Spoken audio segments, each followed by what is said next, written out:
सध्या राज्यभरात घरगुती आणि कमर्शियल गॅसचा तुटवडा जाणवत आहे. सर्वसामान्यांपासून ते संस्थांपर्यंत सर्वांनाच याचा फटका बसत असताना जालना जिल्ह्यातील जाफराबाद तालुक्यातील भारस बुद्रुक येथील वारकऱ्यांनी आपल्या जिद्दीने आणि संयमाने या समस्येवर मात केली आहे. गॅसच्या तुटवड्याची तमान बाळगता 1500 वारकऱ्यांची ही दिंडी यशस्वीरित्या शेगावात पोहोचली आहे.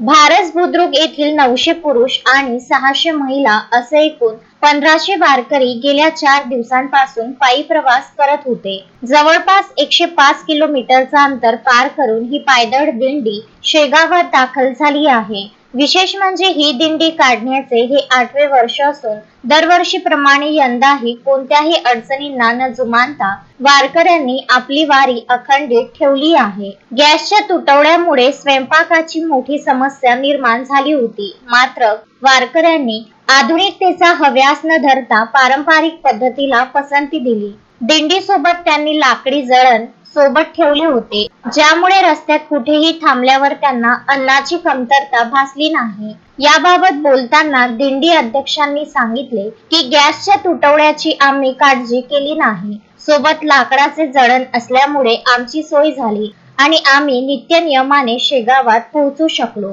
संयम आणि श्रद्धेच्या बळावर या वारकऱ्यांनी केवळ गॅस टंचाईवरच मात केली नाही, तर परंपरेचा वारसा कसा जपावा याचे एक उत्तम उदाहरणही घालून दिले आहे. कुठून आले आपण? ही आमची दिंडी भारस बुद्रुक तालुका जाफराबाद जिल्हा जालना इथून आलेली आहे. एकूण आमचे 4 मुक्काम पूर्ण होतात. 5व्या दिवशी आम्ही श्री क्षेत्र शेगाव येथे पोहोचतो. आमच्या सोबत सर्व जेवणाची आणि सर्व व्यवस्था असते. काही ग्रामस्थांच्या वतीने सुद्धा आम्हाला ही व्यवस्था दिली.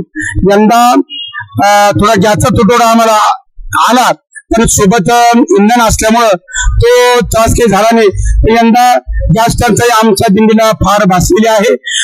1500 मूळ वारकरी याच्यामध्ये प्रत्यक्षपणाने सहभागी झालेले आहेत. त्यामध्ये 600 महिला आहे आणि बाकीचे पुरुष वारकरी आहेत. 30 वाहन आहेत, अँब्युलन्स आहे, शौचालय आहे, सर्व व्यवस्था दिंडीमध्ये आहे. ही गेल्या 8 वर्षापासून यंदाचं दिंडीचं 8वं वर्ष आहे आणि महाराजांच्या कृपेने हे आज निर्विघ्नपणाने पार पडत आहे. थोडं नियोजन पहिले झालं होतं, मात्र ऐन टायमाला युद्ध प्रसंग सुरू झाल्यामुळं तो आम्हाला तुटवडा जाणवलेला आहे. महेंद्र मिश्रा, विदर्भ न्यूज, शेगाव.